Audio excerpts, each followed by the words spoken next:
Puluhan warga Rohingya yang kini ditampung di Barak Yom di Kecamatan Bayen, Kabupaten Aceh Timur melakukan sholat tarawih perdana.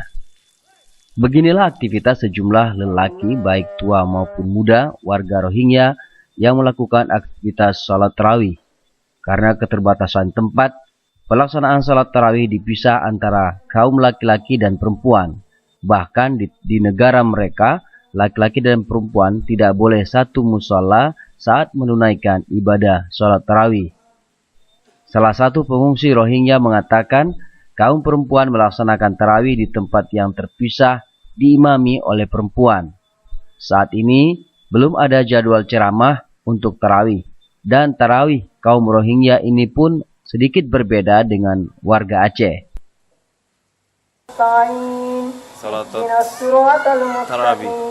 tarawih.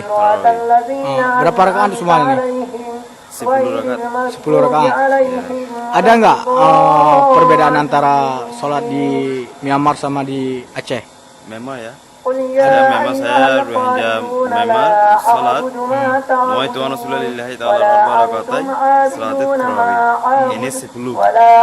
Selama puasa, mereka nantinya akan dilakukan berbagai kegiatan seperti mengaji, pelatihan keterampilan, gotong royong, dan ceramah. Dia juga menambahkan bahwa mereka akan bertahan di Aceh sampai menjadi warga negara Indonesia. Dari Aceh Timur, Said Maulana, Pelita On TV melaporkan.